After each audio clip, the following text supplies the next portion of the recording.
Assalamu alaikum wa rahmatullahi wa barakatuh. Bismillah wa salatu wa salam ala rasulillah wa ala alihi wa ashabihi ajma'in. Dans cette vidéo, nous allons parler du clou de girofle. L'idée de cette thématique m'est venue lors d'une formation où mon collègue me posa la question: Marietou, est-ce que tu aurais du chewing-gum avec toi? Je lui dis non, je n'ai pas de chewing-gum, mais j'ai mieux que ça. Je pris cette petite boîte que j'ai toujours avec moi et je lui tendis ceci. Il me pose encore la question: qu'est-ce que c'est? Je lui dis: c'est du clou de girofle. Tu connais pas? Ça donne très bonne haleine. Et d'ailleurs, le clou de girofle a été utilisé depuis plus de 2000 ans en Chine contre les mauvaises haleines et les caries dentaires. Il est même dit que pour pouvoir avoir audience avec l'empereur, il fallait mâcher du clou de girofle.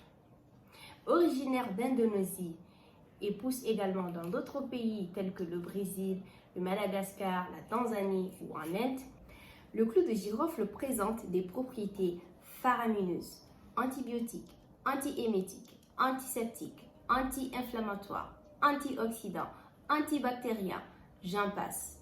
Mais dans cette vidéo, nous allons nous limiter à seulement 3 bienfaits du clou de girofle.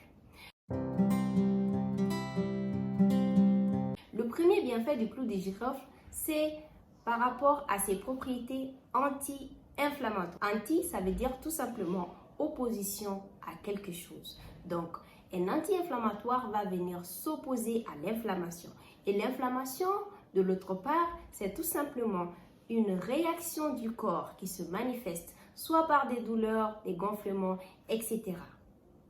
Donc, le clou de girofle, lorsque vous le consommez, va vous permettre de réduire l'intensité de la douleur lorsque vous avez des maux de dents, des maux d'estomac ou des rhumatismes inflammatoires.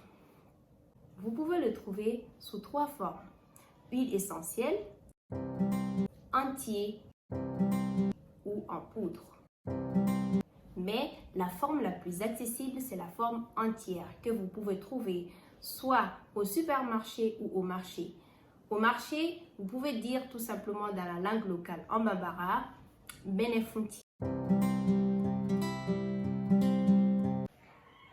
Deuxième propriété du clou de girofle, c'est son activité antioxydante. Un antioxydant va venir protéger les cellules contre le vieillissement. Or, vous savez très bien qu'un vieux et un jeune n'ont pas la même performance. C'est le même cas pour les cellules.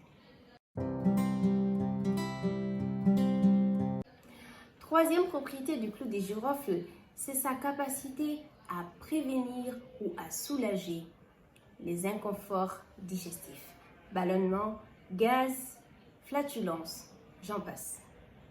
Pour cela, vous pouvez prendre du thé et ajouter quelques boutons de clou de girofle après le repas. Et n'oubliez pas, un aliment ne remplace pas un médicament. Chacun a son rôle. Un aliment est plus dans la prévention que dans la guérison. Donc, lorsque vous souffrez de douleurs graves, n'hésitez surtout pas à prendre vos médicaments et à suivre le conseil de votre médecin. D'ici là, prenez soin de vous et à bientôt pour une prochaine vidéo. Assalamu alaikum.